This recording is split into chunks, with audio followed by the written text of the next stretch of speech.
여러분 안녕하십니까? 금요일 아침 뉴스 퍼레이드 황병준입니다. 윤석열 전 대통령이 오늘 한남동 관저를 떠나 서초동 사저로 이동합니다. 헌법재판소에서 파면 결정이 난 지 일주일 만입니다.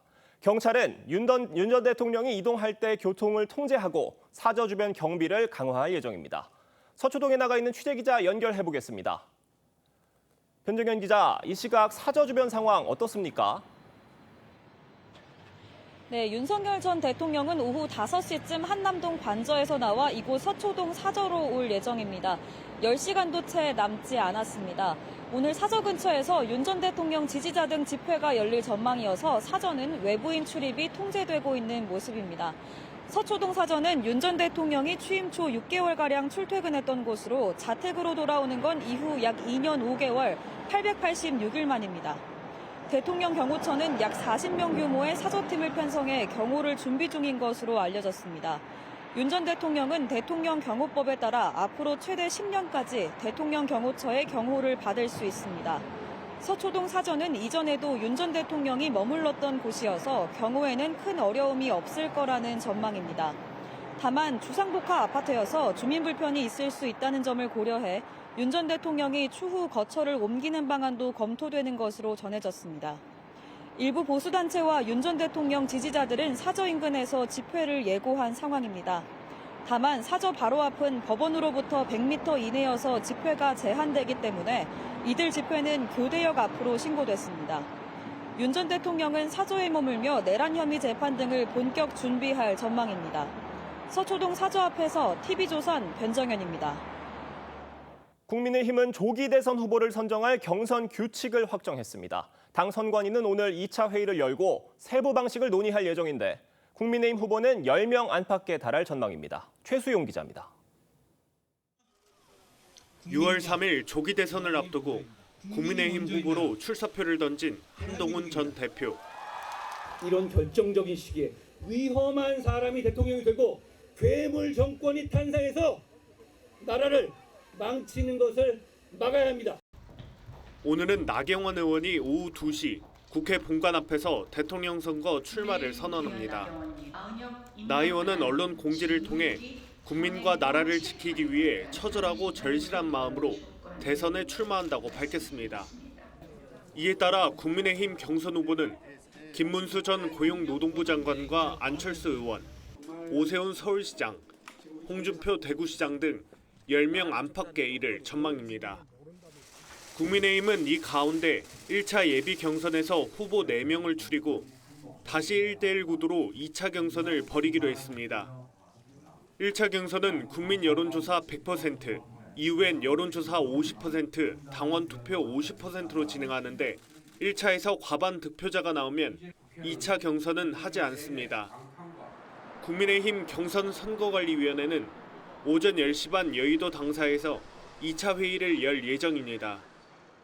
회의에선 후보 토론회 방식과 언론 대응 방안 등 경선 세부 사항 논의가 이뤄질 전망입니다. TV조선 최수용입니다. 대선 출마 선언을 한 이재명 전 민주당 대표가 오늘 국회에서 비전 발표회를 엽니다.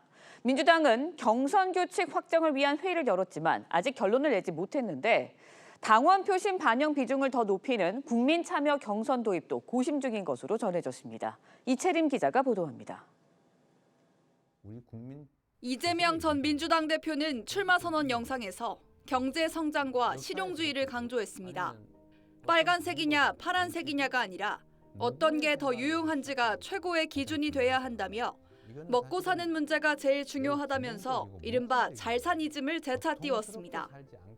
잘사니즘이라고 하면 좀 더 가치지향적이고 좀 정신적이고 고통 없는 삶을 넘어서 더 행복한 삶을 살 수 있는 세상을 만들자. 외교 분야에선 한미 동맹과 한미일 협력도 중요하지만 국익 최우선이 일관된 원칙이 돼야 한다고 했습니다. 이 전 대표는 오늘 국회에서 비전 발표회를 열고 관련 정책과 계획을 보다 상세히 설명할 예정입니다. 아직 당내 경선 규칙을 확정하지 못한 민주당은 오늘도 관련 논의를 이어갈 전망입니다. 특별당교준비위는 어제 회의를 개최했지만 결론을 내리지 못했습니다. 당원들의 권리를 보장해달라 하는 형태의 주장이 있는 거고 지금까지 우리 대선 방식은 국민 경선 방식이고 민주당은 19대, 20대 대선 경선을 권리당원과 일반 국민 선거인단 투표를 1인 1표씩 반영하는 국민 경선으로 했는데 당원 표심 반영 비중을 더 높이는 국민 참여 경선 도입도 고심하고 있는 걸로 알려졌습니다. TV조선 이채림입니다. 윤석열 전 대통령이 오늘 오후 한남동 관저를 떠나 서초동 자택으로 이동할 예정입니다. 관저에서 윤 전 대통령과 만남을 가졌던 국민의힘 윤상현 의원 연결해서 자세한 얘기 들어보겠습니다. 의원님 나와 계십니까? 예, 윤상현입니다. 네, 의원님 안녕하세요. 윤석열 예. 대통령 파면 이후로 윤석열 전 대통령과 여러 차례 접견하신 걸로 알려졌는데 윤석열 예. 전 대통령의 모습이 좀 어떠셨습니까? 이전과 좀 달라진 점이 있었나요? 달라진 게 없습니다. 항상 의연하세요. 예. 의연하시고 4월 4일 날 이제 탄핵이 인용될 줄은 전혀 생각을 못 하고 계셨습니다. 그래서 참 그 소식을 듣자마자 막 이 둔기로 얻어맞은 그런 느낌이었다고 그러시고요. 그런데 얼핏 바로 생각나는 게 국가 국민이라고 그러시더라고요. 그래서 이 국가를 어떻게 하나, 이 국민들을 어떻게 이 일은 어떻게 하나 이런 걱정들이 들기 시작했다 이 말씀하십니다. 그래서 며칠 전 전한길 선생하고 같이 갔었는데 예. 전한길 선생 그 표현에 의하면은 뭐 나야 감옥 가도 죽어도 좋지만은 뭐 우리 국민들 어떡하냐, 청년 세대를 어떡하냐 이런 걱정을 많이 하셨다고 하는데 사실 이런 걱정들을 많이 하고 계십니다. 나라에 대해서 또 국민에 대해서 걱정들을 많이 하고 계신 것 같아요. 예. 그 나라 예. 걱정, 예. 또 나라 걱정, 뭐 말씀하세요. 국민들 걱정을 많이 해주셨다 이런 말씀 해주셨고 또 예. 현재 선거 결과에 대해서 방금 전에 이제 윤석열 대통령께서 둔기로 얻어맞은 기분이었다 이런 말씀 해주셨다고 해주셨는데 어떤 선거 결과에 대한 말씀도 구체적으로 어떤 말씀 있으셨습니까? 선거 결과에 대해서 예. 예. 사실 이것은 당연히 기각이나 각하된다고 믿으신 거예요. 사실 뭐 예를 들어서 절차적인 문제를 들자면은 그 탄핵 소추안의 내란죄 부분이 한 80% 되지 않습니까? 그걸 빼지 않았습니까? 예. 그러면 당연히 그 탄핵 소추안을 국회에 보내서 어떤 이 재의결 절차를 거쳐야 되고요. 예. 탄핵 소추 사이의 동일성 원칙이죠. 그것부터 시작해서 헌법재판소법 32조 예를 들어서 어떤 이 사건 재판이나 수사 중인 사건에 대한 자료를 송부 요구할 수 없다. 이 헌재법도 정면으로 위반했고요. 예. 또 헌재법 40조에 보면은 탄핵 심판의 형사소송법의 적용을 규정을 준용한다라고 돼 있거든요. 그런 면에 있어서 형사소송법 우리가 2020년 개정안 312조에 보면은 수사기관에서 진술한 내용을 증인이 아니면 피고인이 법정에서 부인할 때는 증거 능력을 상실하게 돼 있습니다. 이런 거를 전부 다 이 헌재가 헌재법을 위반하면서까지 그 위법 사례가 무려 10여 차례가 넘는다고 하지 않았습니까? 허영 경희대 석좌 교수님은 이런 식으로 헌재가 국민의 신뢰를 저버리면 가루가 될 거다라고 했거든요. 그래서 충분히 각하 사유가 되고요. 또 여러 가지 기각 사유 내란죄를 입증을 못했고 주요 증인들 또 증언들이 상당히 오염돼 있고요. 이런 식으로 되다 보니까 헌법과 법률을 중대하게 파멸 정도 위반했느냐 예. 이런 면에 있어서 기각 사유도 많다라고 생각했거든요. 변호인들이나 또 대통령이나. 그런데 갑자기 그러면 한번 생각해 보십시오. 8대 영입설 진작 선고를 했어야죠. 예. 왜 이렇게 예를 들어서 2월 25일 날 최후 변론하지 않았습니까? 4월 4일까지 무려 38일이나 걸렸습니다. 8대 0면 이미 결론을 냈어야죠. 결론 안 내고 다른 식으로 가다가 결국에는 여러 뭐 외압과 정책 편향에 의해서 이런 식으로 결론이 난 거 아닙니까? 그래서 이분이 이제 둔기를 얻어맞았다 이런 식의 말씀하시는 겁니다. 그 방금 의원님께서 해주신 말씀 정리를 해보면 헌법재판소 예. 결정이 각하 또는 기각이 나와야 마땅한데 그렇지 않았다 이런 말씀이신 것 같거든요. 그런데 이런 말씀을 윤 전 대통령을 접견하러 가셨을 때 윤 전 대통령도 비슷한 취지의 말씀을 해주셨단 말씀이신가요? 대통령께서는 이제 뭐 우리가 다 공유하는 문제고요. 기각 사유, 각하 사유는 차고 넘친다는 것은 예. 변호인단이나 저희들이나 이 헌재 탄핵 심판 과정 유심히 보면서 그걸 공유하고 있는 거고요. 사실 대통령께서는 그러기 때문에 확신을 갖고 이것은 각하된다고 믿으셨다는 얘기입니다. 예. 예. 그래서 뭐 구구절절히 지금 와서 말씀은 안 하십니다만은 네. 뭐 여러 언론에서 예를 들어서 어느 언론에서는 뭐 대통령이 마지막으로 이 소위 말해서 퇴임 시점을 정확히 해라.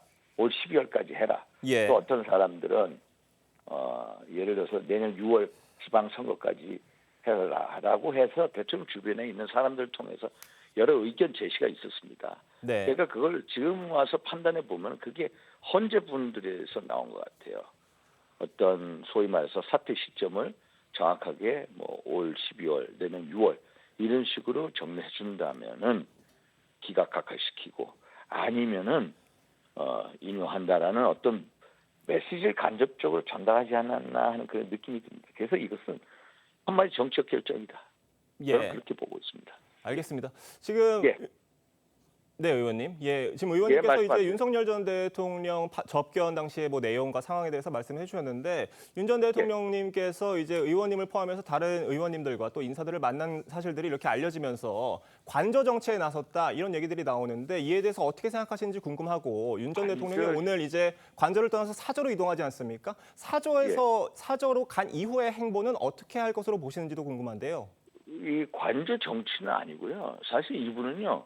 내자불고 왕자불초예요. 내자불고 찾아온 사람 막지 않고요. 왕자불초 가는 사람 좋지 않아요. 그래서 누구를 뭐 만난다 해서 정치하고 확대 해석하면 안 될 것 같아요. 그래서 뭐 예를 들어서 대선 나가겠다는 사람들이 찾아와서 뭐 얘기하면은 같이 만나 주시는 거예요. 그래서 예. 국가 국민에 대해서 같이 고민하는 그런 차원이고요. 그러면 이분이 이제 오늘 퇴임하셔서 사저에 가서 뭐 정치 행보를 한다 뭐 한다. 저는요 이분이 뭐 정치 행보를 한다라기보다는 국민과 뭐 여러 각계 인사들하고의 소통을 계속 이어가겠다 이런 어떤 본인 나름의 국가 국민을 위한 충정에 있어서의 책임감의 표현이다 저는 이렇게 보고 있습니다. 그래서 사저에 계신다고 해가지고 어떤 예. 국가 국민에 대한 고민이나 이 충정을 버릴 뿐이 아니거든요. 예. 그래서 그런 책임감이 가지고 있기 때문에 누가 오전 만나서 허심탄회하게 얘기할 자세를 갖고 계십니다. 네, 지금 윤석열 전 대통령께서 그러니까 뭐 나라 걱정 굉장히 많이 해주셨다 이런 말씀해 주신 것 같은데 결국 앞으로의 상황이 참 중요해 보이거든요, 의원님. 그러니까 국민의힘에서 예. 지금 경선 레이스가 이제 본격화될 전망이고 또 이제 예. 한덕수 권한대행 차출론도 나오고 있는 상황인데 의원님께서 직접 한대행을 찾아가서 출마를 권하셨던 것으로도 알려지고 있습니다. 아니 저는 출마 권유는 절대 안 했고요. 예, 출마 권유가 아니라 당원들이나 이제 의원분들이 이제 한덕수 총리의 생각이 어떠냐 해가지고 제가 이제 여러 대화 중에 하나 여쭤본 거고요. 예. 그래서 출마를 뭐 권유한 건 아니고 어떤 권유는 출마의 아닙니다. 뜻을 여쭤봤단 말씀이신 거죠? 예, 뜻을 여쭤봤더니 이제 생각해 본 적 없다라는 취지로 말씀은 있었지만은 예. 관심은 있구나. 그래서 이제 상황에 따라서 이제 결단을 내릴 가능성도 있겠다라는 그 정도의 느낌은 가지고 왔습니다.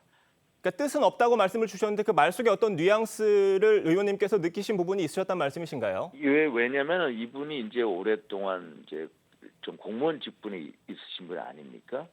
그런데 한덕수 권한대행이 보면은 이제 뭐 국정 전반에 대해서 탁월한 이해력도 있고요. 예. 균형 잡힌 리더십도 있고요. 국정 경험이 풍부하죠. 또 이제 우리 당 입장에서는 전라북도 출신이라 지역적 확장성도 있고 그래서 좋은 카드라고 생각들 많이 하십니다. 예. 그래서 이분이 오랫동안 정치의 영역 바깥에 있는 행정 분야에 있었기 때문에 딱 결단하고 이렇게 들어오시기는 힘들다. 그러나 상황에 따라서 주변의 어떤 여러 사람들의 어떤 권유 이런 거에 대해서 정책 확신이 들면은 충분히 가능성이 있다라고 저는 보고 있습니다. 네, 알겠습니다, 의원님. 예. 네, 의원님 이른 아침 전화 연결 응해주셔서 감사드립니다. 지금까지 국민의힘 예. 윤상현 의원이었습니다. 감사합니다. 네, 예. 감사합니다. 헌법재판소가 한덕수 대통령 권한대행의 헌법재판관 후보자 지명 효력을 정지해달라는 가처분 신청에 대해 이르면 다음 주 결론을 내릴 가능성이 있는 것으로 파악됐습니다. 헌재 판단에 따라 조기 대선 전까지 7인 체제가 그대로 이어질 수 있는 데다 대선 결과에 따라 헌재의 구도 자체가 완전히 뒤바뀔 가능성도 있어 파장이 만만치 않을 것으로 보입니다. 한송원 기자입니다.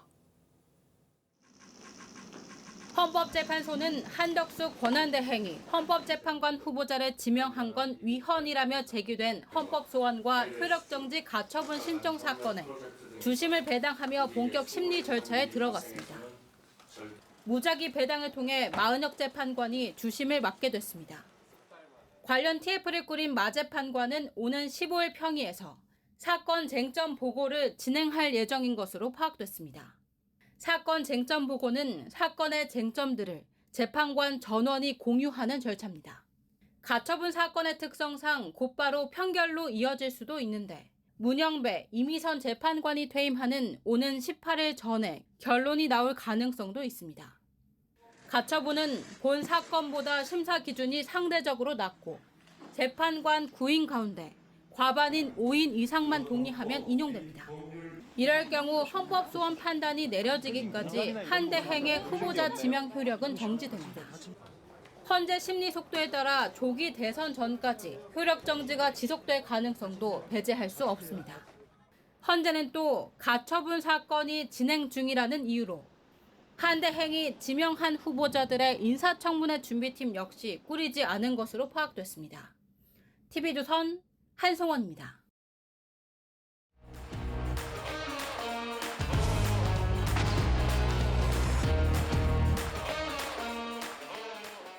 정치권 이슈 짚어보는 아침의 맞수 시간입니다. 노동일 파이낸셜 뉴스 주필 이승훈 더불어민주당 전략기획위 부위원장 나오셨습니다. 안녕하세요. 안녕하세요.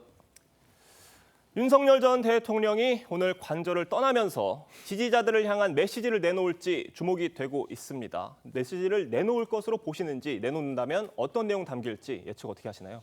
당연히 메시지를 내야 예. 하는 상황 아니겠습니까? 파면되긴 했지만 전직 대통령이고 헌정사상 두 번째 탄핵 심판을 당했고요. 거기다가 지금 관저도 사실은 조기에 떠나는 거 아니겠습니까? 예. 그런 상황에서 아무런 말이 없으면 안 되는 거죠. 당연히 메시지를 내야 하는데 저는 우선 국민들께 깊이 사과해야 한다고 생각합니다. 진짜로 무슨 본인의 어떤 그 생각은 비상계엄의 명분이 있었는지 잘 모르겠습니다만 지금 이 상황 정말 그 나라가 트럼프 2기에 엄청난 혼란에 휩싸인 상황 아니겠습니까? 그런데 국정마저 이렇게 엉망으로 만들어 놓은 그런 비상계엄을 선포했는데 그런 상황에 대해서 정말 진솔하게 국민께 사과를 해야 한다고 생각하고요.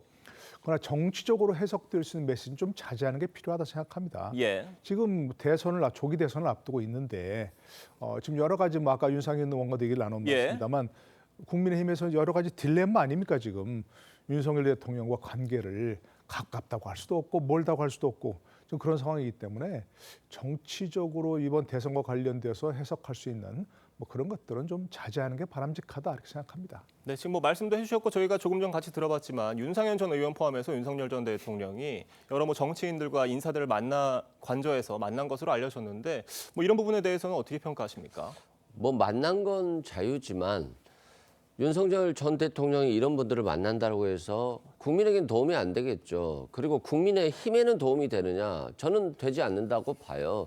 아직도 찬핵에 찬성하느냐 반대하느냐로 갈라져 있는데 전직 대통령이 탄핵에 찬성한 사람들만 만난다라고 하는 것 자체가 벌써 국민의힘을 분열시키는 것이고 또 국정 안정을 만들어가는 데 있어서 굉장히 저해 요소가 되는 거잖아요. 그렇기 때문에 대통령이 개인적으로 친분이 있어서 사람을 만나는 건 좋습니다만 사저 정치를 하고 자신의 의견을 표현하고 이런 것들이 국민에게 전혀 도움이 안 된다는 말씀드리고요.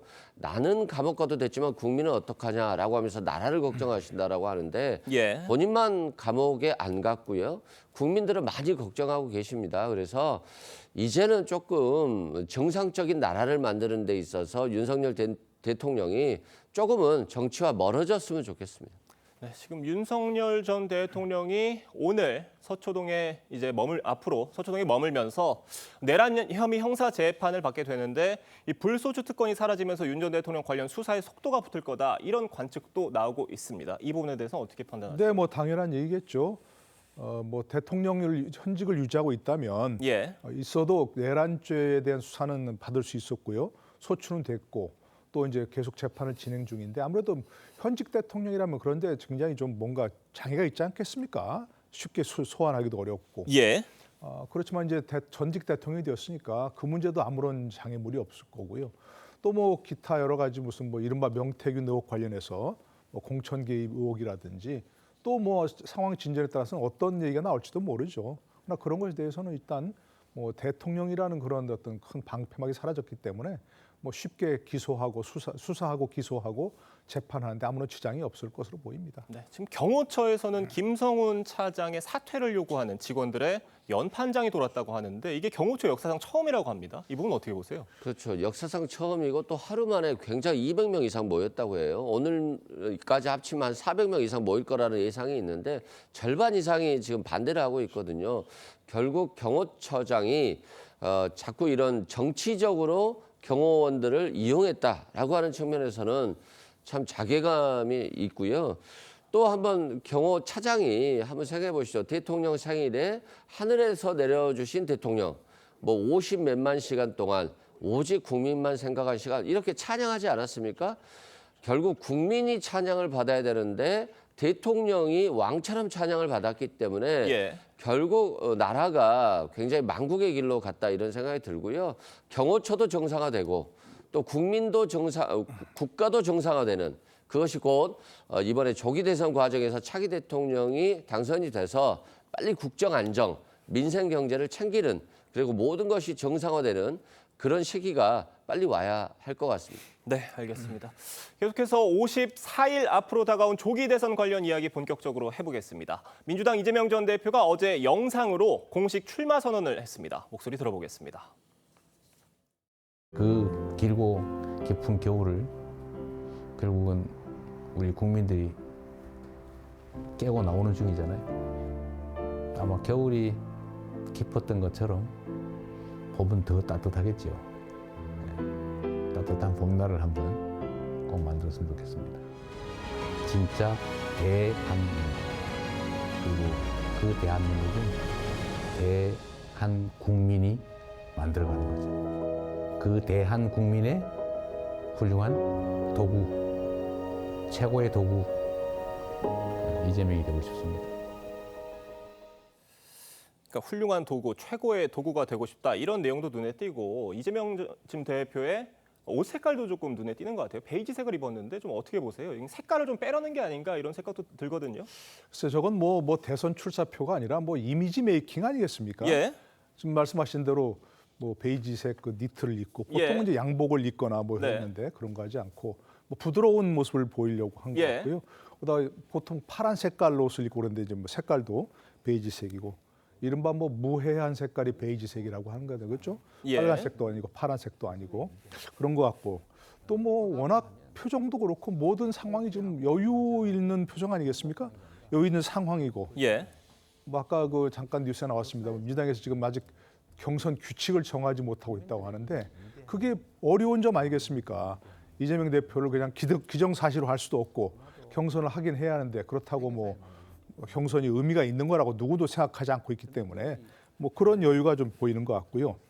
또 경선 흥행이 잘 안 될 것 같으니까 여러 가지로 나눠서 예. 대표 사퇴도 하고 하루에 끝나고 또 다시 또 저런 뭐 출사표를 던지는 이미지 메이킹 영상을 틀고 오늘은 또 뭐 비전 발표를 또 한다 그러죠.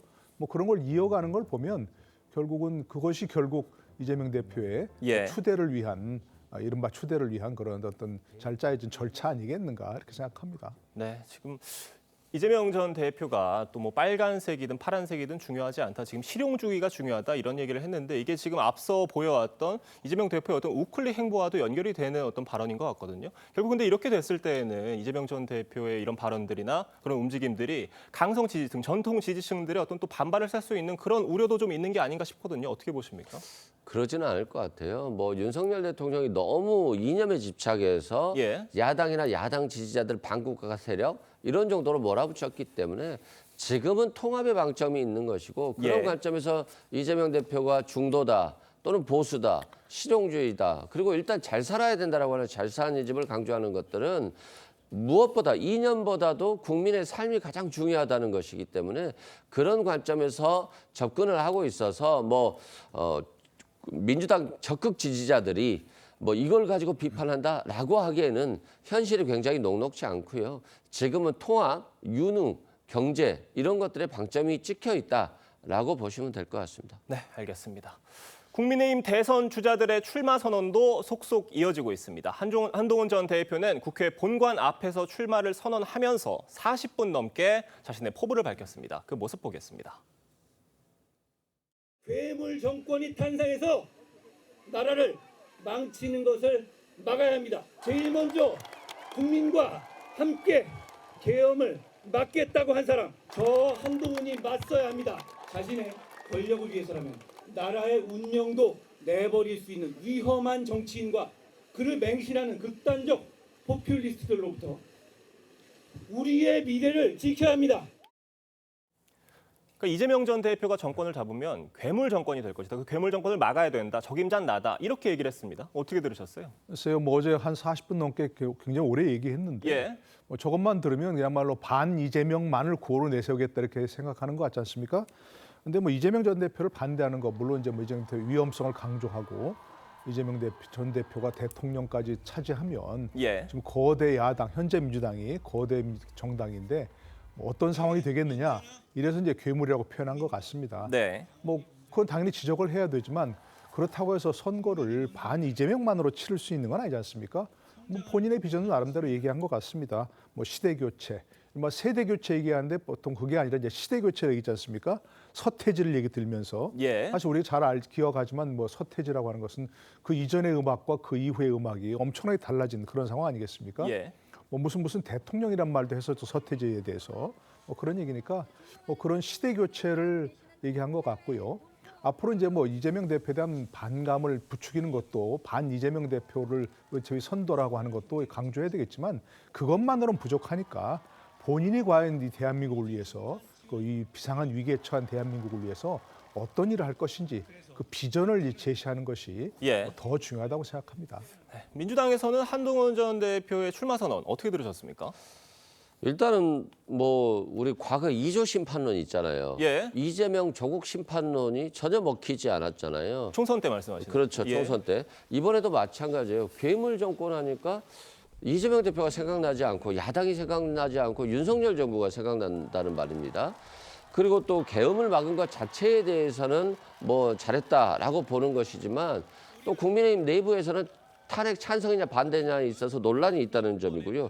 뭐 위험한 정치인, 극단 뭐 이런 것들이 야당이 아닌 과거의 여당, 윤석열 정부 이런 것들이 생각나기 때문에 이러한 정도 수준의 캠페인으로 선거를 치른다는 것들은 결국 자신에게 화가 온다는 것이기 때문에 저는 이 캠페인 자체가 뭐 한동훈 대표의 전 대표에게는 결코 뭐 긍정적이지 않다라고 생각됩니다. 네, 지금 이런 상황에서 보수 진영에서는요. 한덕수 권한대행 차출론도 나오고 있습니다. 트럼프 미국 대통령이 한덕수 권한대행과 통화하면서도 대선에 출마할 거냐 이 얘기를 물어봤다고 해요. 지금 뭐 저희 국내뿐만이 아니라 세계적인 관심사인 건지 지금 뭐 많은 분들이 궁금해하고 있는데 교수님께서 보시기에 어떻습니까? 글쎄요, 트럼프 대통령이 왜 그런 질문했는지 잘 모르겠습니다. 예. 뭐 우리나라 상황에도 상황도 완전히 좀 잘 꿰고 있다, 인식하고 있다.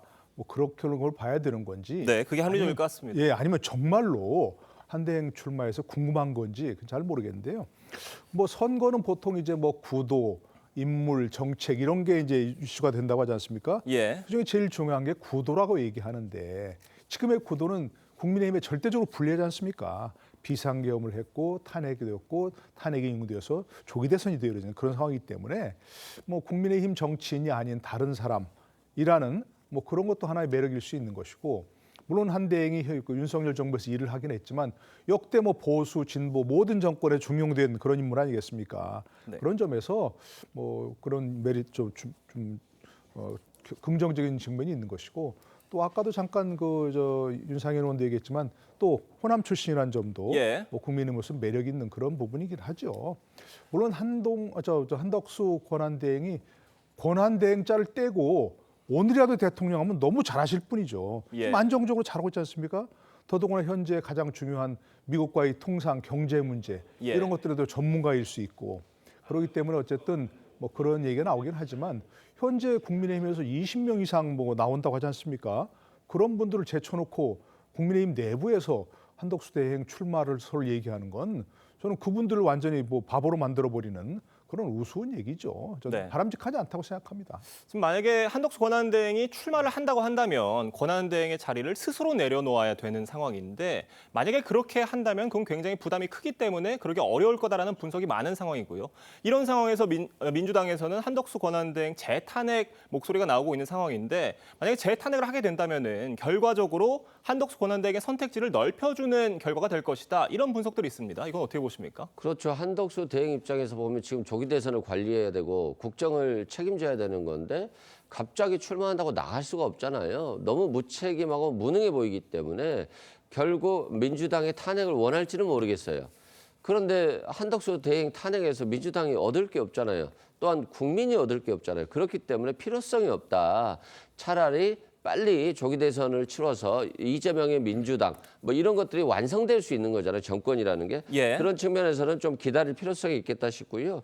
또 한덕수 대행이 마은영 헌법재판관을 임명하지도 않았었죠. 굉장히 위헌적임에도 불구하고 소극적 행사하겠다. 권한을 이렇게 말해놓고 이완규 법제처장을 또 헌법재판관으로 지명했다는 것 자체가 굉장히 지금 모순된 행동들을 하고 있고 위헌적인 행동들을 하고 있기 때문에 저는 한덕수 대행이 남은 임기 채우고 이제는 본인의 말처럼 그만 은퇴했으면 좋겠다 이런 생각이 듭니다. 네, 알겠습니다. 오늘 두 분 말씀은 여기까지 듣도록 하겠습니다. 감사합니다. 조태열 외교장관이 현지 시각 10일 시리아에서 알 샤이바니 외교장관을 만나 양국 외교관계 수립 공동성명에 서명했습니다. 우리나라는 지난해 쿠바에 이어 시리아와도 외교관계를 맺으면서 북한을 제외한 191개 유엔 회원국 모두와 수교하게 됐습니다. 시리아는 1966년 북한과 수교한 뒤 긴밀한 관계를 유지해와 북한의 혈맹국으로 꼽혔는데 이번 수교 체결로 북한의 국제사회 고립이 심화될 거란 관측이 나옵니다. 네, 헌법재판소가 박성재 법무장관 탄핵을 전원일치로 기각했습니다. 위법한 비상계엄에 관여했다면서 탄핵해야 한다는 국회의 주장이 받아들여지지 않은 건데 윤 전 대통령을 제외하면 지난 2년여 동안 줄 탄핵을 해온 민주당은 10전 10패를 기록하게 됐습니다. 류태영 기자의 보도입니다. 헌법재판소가 박성재 법무장관 탄핵을 전원일치로 기각했습니다. 국회 소추 119일 만입니다.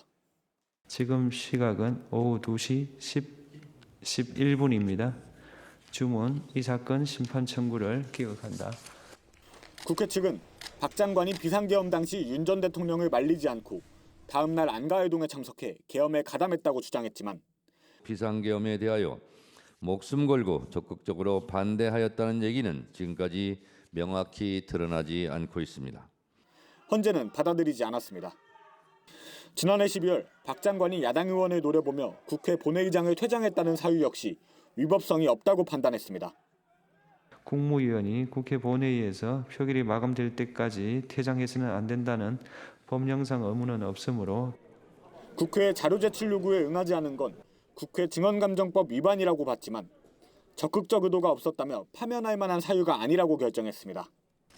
박 장관은 즉각 법무부로 출근했습니다.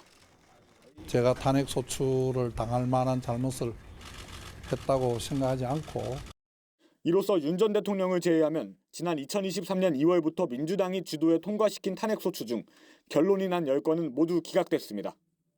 이 중 7건은 전원일치였습니다. TV조선 류태영입니다. 전해드린 대로 헌법재판소가 박성재 법무부 장관의 탄핵안을 재판관 만장일치로 기각했습니다. 네, 관련 내용 최진영 변호사, 조현삼 변호사와 함께 자세히 나눠보도록 하겠습니다. 안녕하세요. 안녕하십니까. 먼저 119일 만에 복귀한 박성재 장관의 출근 장면 보시고 이야기 나눠보겠습니다. 헌법재판소에서 현명한 결정을 해주신 것에 대해서 감사드립니다. 한시라도 빨리 업무를 파악하고 상황을 보고받아서 정상적인 업무를 수행할 수 있도록 노력하겠습니다. 그 삼청동 안가 회동 관련해서도 계엄 선포 관여라고 보기 어렵다는데 이거에 대해서 어떻게 감사하겠습니다. 아니 그건 계엄이 끝났는데. 네네. 그러니까 헌법재판소가 박성재 장관의 비상계엄 관련한 부분에 대해서는 전부 위법이 아니라고 판단을 한 겁니다. 어떻게 보셨어요? 그렇습니다. 결국은 실질적으로 헌법재판소가 민주당이 탄핵권이 남용됐다는 것을 선언한 것이나 마찬가지다. 그렇게 생각을 합니다. 실제 여러 가지 얘기를 하고 있습니다만 뭐 계엄 선포에 가담했다고 했지만 실제로 사전에 그와 같은 협의를 했는 것이 없고 다 벌써 이미 해제된 상태에서 안가 모임을 했는 것이 그것이 어떻게 계엄을 방조했다고 볼 수가 있는지 그 자체가 어떻게 보면 납득하기 어려운데요. 그러다 보니까 권영세 국민의힘 비대위원장 같은 경우에는 애초 탄핵 소추가 되지 말았어야 된다라고 하는 그런 말씀에 법조인으로서 굉장히 공감합니다. 11전 1승 10패. 이 얘기 자체가 보면은 민주당이 탄핵 소추권을 남용하고 있다라고밖에 볼 수가 없는데요. 다만 그중에 1승이라고 할 수 있는 것이 윤석열 대통령에 대한 탄핵이 인용됐다라는 점에서 어떻게 보면 국민의힘 내지는 윤 대통령 입장에서는 전투에서는 이겼지만 전쟁에서는 패배했던 그런 정치적 맥락은 또 있는 것 같습니다. 네, 민주당이 주도한 탄핵 소추 2023년 2월부터 윤석열 전 대통령 말고는 모두 기각이 됐습니다. 10건 중에 10건이 모두 다 기각이 된 거거든요. 이 상황은 어떻게 보세요? 사실 뭐 가장 중요한 1승은 윤석열 전 대통령에 대한 파면이죠. 그 1승이 가장 소중한 1승이었다고 말씀을 우선 드리고 싶고요. 물론 나머지 탄핵의 경우에는 물론 기각 결정이 나긴 했지만 이번 박성재 법무장관의 기각 결정문에도 나와 있습니다. 박성재 법무부 장관도 탄핵 소추권의 남용의 부분에 대해서 주장을 했었거든요. 여기에 대해서 헌재의 판단은 명확합니다. 탄핵 소추의 주요 목적이 법적 책임을 추궁하고 동종 위반 행위를 사전에 예방하는 그런 목적이 있다고 한다면 탄핵 소추권 남용으로 볼 수 없다라고 판단을 했어요. 이것은 지난번 검사들에 대한 그런 탄핵 결정문에 나와 있던 내용이었습니다. 그렇기 때문에 이것을 가지고 탄핵 소추권이 남용되고 있다라고 반복적으로 주장하는 것은 어떻게 보면 국회가 가지고 있는 고유한 권한을 부정하는 의미가 아닌가 생각이 들거든요. 그렇기 때문에 그러한 주장은 좀 지나친 게 아닌가라는 생각이 듭니다. 지금 민주당에서는 헌재 박 장관 탄핵 소추 기각 결정에 대해서 내란 특검의 필요성이 더 커졌다 이런 주장도 나왔는데 이거는 어떤 헌재의 결정에 대한 어떤 반발성 발언으로 들리는데 어떻습니까? 헌재 결정 당연히 수용을 해야죠. 승복을 하는 문제고요. 그렇지만 헌재에서는 수사기관으로부터 각종 수사 기록 자료를 넘겨받지도 못했고요. 그리고 박성재 법무부 장관의 경우에는 관련된 수사가 진척이 별로 되지 않았습니다. 비상계엄 선포와 그 관여 여부에 대해서는 수사기관의 적극적인 수사가 있어야지만이 그 여부를 확인할 수가 있겠죠. 헌재의 경우에도 그와 같은 관련된 증거가 없기 때문에 그 부분을 인정하지 않은 것이고요. 그렇다고 한다면 조속히 관련된 수사가 진행되어야 함에도 불구하고 그 부분이 미진하기 때문에 내란 특검을 통해서 상세하게 그 부분을 살펴봐야 한다는 것이 민주당의 입장입니다. 저는 궤변이다라고 생각을 합니다. 실제 이와 같은 취지는 헌법재판소 결정에 불복한다는 거나 마찬가지 아니겠습니까? 이번에 정면으로 그 부분을 헌법재판소가 판시를 했습니다. 민주당은 그 대통령 비상계엄 선포 취지를 설명하는 자리에 참석했고 비상계엄에 어떻게 보면 적극적으로 만류하지 않았다. 이걸 이유로 해서 내란 중요임무 종사자라고 하지만 그 부분에 대해서 헌법재판소는 그러한 사정만으로서는 대통령의 비상계엄 선포를 강화하거나 아니면 실행을 용이했다고 인정하기 어렵다. 이게 한마디로 어떻게 보면 비상계엄 내지 내란의 방조가 되기는 어렵다라고 명시적으로 판단했음에도 불구하고 이것을 거꾸로 어떻게 보면 내란과 관련되는 특검이 필요하다는 것은 전후 사정을 앞뒤가 맞지 않는 주장이고 그 자체가 어떻게 보면은 끝까지 뭔가를 정치적으로 해보겠다라는 그 이상도 거의 또 아니라고 저는 생각을 합니다. 네, 알겠습니다. 다음 이야기도 짚어보도록 하겠습니다. 최근에 공공장소 흉기 소지죄가 시행된 가운데 서울과 제주에서 흉기를 든 남성들이 경찰에 적발이 됐습니다. 길거리를 걸어가다가 이런 남성들을 만난다면 굉장히 무서워질 것 같다라는 생각도 드는데 일단은 두 남성 모두 행인의 흉기를 꺼내들었다는 거예요. 그렇습니다. 저도 깜짝 놀랐는데요. 아마 지금 그림에 보고 있습니다만 지난 8일 날 오후 5시 40분경 서울 성동구 청계천 산책로에서 있었던 일인데요. 실제 그 젊은 그 학생 둘이가 막 도망을 가는데 그 CCTV를 보니까 이 한 50대로 보이는 그 사람이 흉기를 들고 흉기 길이가 한 28cm 거의 30cm 가까이 됐다라고 하는데 경찰에 신고를 했고 그 신고를 받은 경찰이 신속히 출동을 해서 이 그 흉기를 든 사람을 체포를 했다고 하는데요. 알고 보니까 이 사람도 중국 사람이었다라고 지금 얘기를 하고 있는 것 같습니다. 네, 지금 검거된 남성들은 그러면 어떤 처벌을 받게 되는 겁니까? 이번 죄가 자체가 이번에 처음으로 시행이 되었기 때문에 예. 과거의 전례는 없죠. 근데 법문에 따른다고 한다면 3년 이하의 징역에 처하게 됩니다. 그렇다고 한다면 지금까지는 관련해서 제대로 된 처벌을 하기 위해서는 흉기를 소지하고 드러냈다는 사정만으로 처벌받기가 참 힘들었었거든요. 과거에는 뭐 특수 협박죄 같은 것으로 구성하기도 했었는데 특수 협박죄의 경우에는 피해자가 특정이 된다라거나 아니면 구체적인 해악을 고지해야지만이 처벌에 이르렀습니다. 물론 특수협박죄는 더욱 더 형량이 높아요. 7년 이하의 징역에 처하지기 때문에 물론 그 부분도 적용이 될 여지도 있겠지만 지금 같은 경우에는 공공장소에 흉기를 소지했다는 이유만으로 처벌할 수 있기 때문에 조금 더 법의 미비한 점을 보완하는 그런 입법이 아닌가 생각이 듭니다. 네, 알겠습니다. 오늘 두 분 말씀은 여기까지 듣도록 하겠습니다. 감사합니다. 고맙습니다. 트럼프 미국 대통령이 중국에 대한 관세는 125%가 아닌 145%라고 하루 만에 수정했습니다.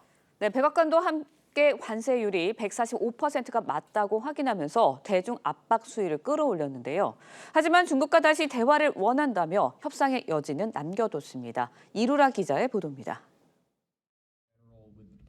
미국이 하루 만에 중국에 대한 관세를 또 수정했습니다.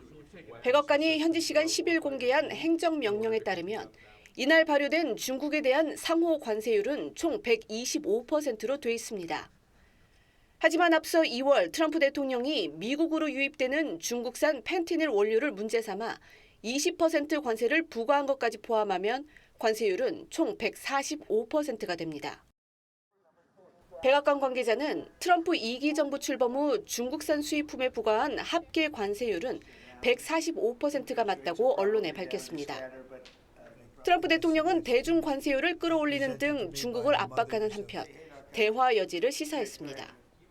What happens with China? We would love to be able to work a deal. We'll end up working out something that's very good for both countries. 백악관 관계자는 이미 15개국에서 상호 관세 인하를 위한 구체적인 제안을 해왔고 이미 결승선에 가까워진 거래가 많다고 설명했습니다. 하지만 중국 정부는 먼저 미국이 태도를 바꿀 것을 요구했습니다. 美方如果真的想谈，就应该拿出平等、尊重、互惠的态度。 트럼프 대통령은 중국을 제외하고 50여 개국에 90일간 상호 관세를 유예했는데 이 기간 각국과 협상이 제대로 안 되면 기존 방침대로 관세를 부과할 것이라고 경고했습니다. TV조선 이루라입니다.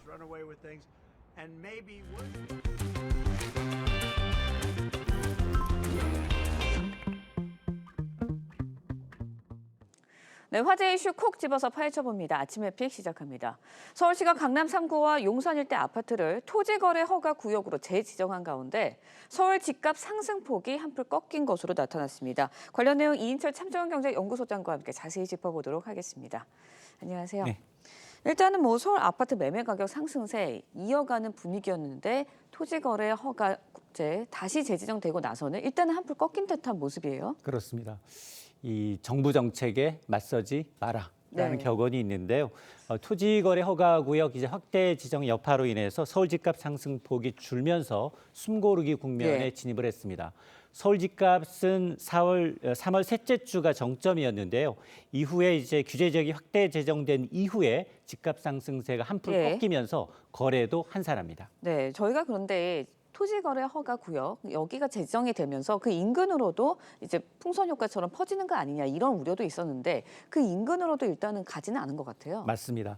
우려했던 풍선 효과도 나타나지 않고 있는데요. 이른바 성동구, 마포구, 강동구의 이제 집값 상승폭도 좀 줄어들고 있는 상황인데 다만 이 똘똘한 한 채, 이른바 이제 대장 아파트 일부 단지의 경우는 신고가를 기록하고 있는데요. 대표적으로 이제 강남 압구정동 한양 4차 전용 면적 208제곱미터, 이른바 이제 62.9평형인데 이달 3일에 85억 원에 손바뀜했는데 같은 평형 석 달 전과 비교하면 무려 8억 원 가까이 뛰어서 강남구 이외에도 마포구 일부 단지에서도 이렇게 이제 대장주 아파트의 경우에는 핵심 지역은 여전히 조금은 집값 상승세가 이어지고 있습니다. 네, 전셋값도 좀 살펴보도록 하겠습니다. 전셋값 역시 뭐 오름세 이어갔지만 상승폭은 줄어든 모습을 보이고 있습니다. 그렇습니다. 전반적으로 사실 전세 수요가 가장 많은 게 봄철이거든요. 그렇죠. 그럼에도 불구하고 이제 봄 이사철 전세 대란은 일어나지 않을 것으로 보입니다. 전국 전세 가격은 보합세로 전환을 했고요. 서울과 수도권은 상승폭이 줄고 있고 지방은 하락세로 전환했습니다. 서울도 보면 전세 수요가 많은 서초구는 낙폭이 더 커지고 있고요. 강남구는 하락세로 전환을 했습니다.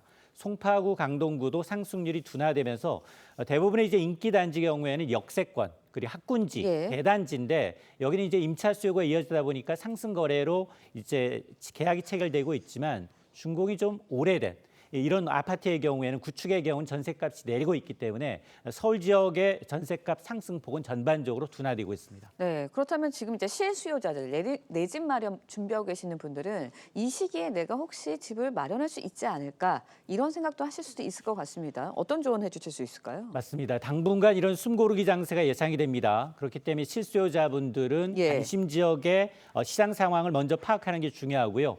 무리한 매수보다는 신중한 접근이 필요한데 특히 하반기부터는 대출 규제가 강화됩니다. 그리고 이제 금리 인하 여부를 체크할 필요가 있는데요. 대출 규제가 금리 인하 효과보다 더 클 수가 있기 때문에 실수요자들은 대출 한도, 상환 계획을 면밀히 점검해야 하고 지금은 섣부른 매수나 매수보다는 어떤 새 정부의 정책 흐름 그리고 이제 부동산 시장 흐름을 지켜보면서 유망단지를 좀 선별적으로 접근하는 전략이 필요해 보입니다. 네, 계속해서 국내 증시 상황도 짚어보도록 하겠습니다. 트럼프 이제 미국 대통령, 중국을 제외한 다른 나라의 관세 90일 동안 유예를 하는 조치를 내렸거든요. 그렇다 보니까 국내 증시 바로 반등을 했어요. 2,400선 회복했죠. 맞습니다. 트럼프의 관세 정책에 정말 롤러코스터 장세를 보이고 있는데 널뛰기 장세입니다. 어제는 코스닥 코스피가 6%대 반등했습니다. 코스피는 5년 만에 가장 큰 폭으로 올랐고 그동안 줄기차게 내다 팔던 외국인이 모처럼 매수하다 보니까 오전장에는 매수 사이드카가 8개월 만에 발동하기도 했는데 자 문제는 오늘 새벽 뉴욕 증시가 큰 폭으로 빠졌습니다. 나스닥은 4% 넘게 하락을 했고요. S&P 500 지수가 3% 넘게 빠졌는데 빠진 이유가 미국의 행정통계 오류입니다. 대중국 관세가 125%가 아니다. 145%로 수정하고 있는데요. 자 이러다 보니까 이 트럼프의 관세 정책에 따른 이제 일희일비하는 변동성 장세가 계속 이어질 것으로 예상이 됩니다. 네, 앞으로는 좀 요동치는 장이다 이렇게 생각을 해야 될 것 같다는 생각이 드는데 환율 이야기도 좀 짚어보도록 하겠습니다. 1,480원대까지 치솟았던데요. 어제는 27원 이상 떨어졌습니다. 1,456원대 기록을 했습니다. 좀 안정적으로 떨어진 거는 같은데 어떻게 전망하시나요? 환율이 하루에 20원, 30원씩 이제 오르내리는 건 굉장히 불안하다는 얘기거든요. 자, 이 얘기는 뭐냐? 관세가 지금 사라진 게 아니라 90일 유예됐다. 관세 전쟁은 진행 중이다라는 얘기이기 때문에 문제는 환율이 1,400원에서 1,500원까지 오르는 시나리오가 현실화되면 대한상공회의서는 한국의 경제 성장률이 1.3%대까지 떨어질 수 있다고 보고 있거든요. 고환율이 투자와 소비를 악화시켜서 그렇지 않아도 좋지 않은 경기 전반에 악영향을 미칠 수 있다는 건데 환율이 취약한 게 특히나 중소기업입니다. 따라서 이 중소기업에 대한 수출 중소기업에 대한 체계적인 대응책 마련이 시급해 보입니다. 네, 뭐 트럼프 대통령의 한마디에 따라서 앞으로도 국내, 뭐 국제, 금융시장 계속해서 출렁일 것 같습니다. 대비책이 좀 필요하지 않을까 생각이 드는데 어떤 조언을 해주실 수 있을까요? 맞습니다. 밤사이에 트럼프의 SNS를 확인하라. 그러니까요. 이게 가장 중요해 보이고요. 특히나 우리 주력 수출 품목이 자동차 반도체인데 관세 리스크에 노출돼 있습니다. 그러다 보니까 미국 정책 방향에 따라서 증시는 계속해서 일희일비하면서 출렁거릴 수밖에 없는데요. 이런 고변동성 장세 속에서도 정치 테마주와 같은 이런 이벤트에 굉장히 휘둘리고 있는데요. 이런 건 조심하셔야 합니다. 따라서 앞으로도 미국 정책의 동향과 국제 정세 변화에 따라서 상시 모니터링하면서 조금은 보수적인 리스크 관리가 좀 필요해 보입니다. 네, 투자를 하실 때 조금은 보수적으로 좀 내다보셔야 될 것 같다라는 생각이 듭니다. 오늘 참 좋은 경제 연구소 이인철 소장과 함께 경제 관련 이야기 나눠봤습니다. 오늘 말씀 고맙습니다.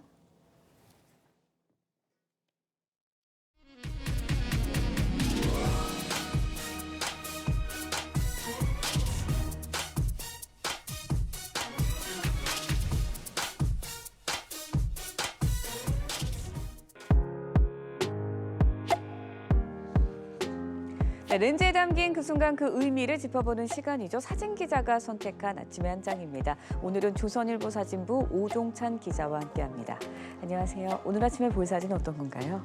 네, 서울 숲에 벚꽃이 만개하는 모습을 하늘에서 내려다본 장면입니다. 포근한 봄 날씨가 이어지면서 서울에도 벚꽃이 만개했습니다. 벚꽃 절정의 모습을 사진 기자들이 담았는데요. 함께 보시죠. 시민들이 벚꽃 아래서 돗자리를 펴고 봄을 만끽하고 있습니다. 서울 여의도 윤중로 모습인데 벚꽃이 만개해서 하얀 길이 선명히 보입니다. 서울 강남구 양재천을 찾은 어린이들은 활짝 핀 벚꽃에 신이 났는데요. 오늘도 기온이 크게 오르면서 서울의 벚꽃은 말 그대로 절정을 이루고 있습니다. 네, 매년 보는 풍경이지만 자연의 아름다움 질리지가 않는 것 같은데요. 이번 주말에 비 예보가 있다고요? 네, 아쉽게도 주말에 비 예보가 있는데요. 아무래도 벚꽃을 볼 수 있는 마지막 주말이 될 것 같습니다. 주말에 전국에 강풍과 낙뢰를 동반한 비가 내릴 전망입니다. 비가 그치고 나면 북쪽의 찬 공기 영향으로 기온도 뚝 떨어진다는데요. 아름다운 벚꽃을 볼 수 있는 날도 며칠 남지 않은 것 같습니다. 아름다운 순간은 늘 짧게 느껴지는 것만 같네요. 지금까지 아침의 한 장이었습니다. 서울에는 분홍빛 벚꽃이 만발했습니다. 오늘도 전국이 맑은 가운데 기온도 크게 올라 포근하겠는데요. 서울의 한낮 기온 23도로 평년 기온을 크게 웃돌겠습니다. 오늘 자세한 한낮 기온은 청주와 대전 24도, 춘천과 대구는 25도까지 기온이 오르며 따뜻하겠습니다. 내일부터는 날씨가 급변합니다. 내일 오전에 제주를 시작으로 밤에는 전국으로 비가 확대되겠는데요. 일요일까지 비가 이어지는 곳이 있겠습니다. 비가 내리는 동안 돌풍과 벼락을 동반하며 비바람이 몰아치겠습니다. 내일 예상되는 강수량은 제주 산지에 최대 80mm 이상, 남해안에 최대 50mm, 그 밖의 지역은 5에서 20mm의 비가 내리겠습니다. 주말 동안 비가 내리며 기온도 뚝 떨어지겠습니다. 오늘의 날씨 이나일입니다. 이상으로 금요일 뉴스 퍼레이드 마칩니다. 네, 저희는 다음 주 월요일 아침 7시 30분에 다시 찾아뵙겠습니다. 시청해주신 여러분 고맙습니다.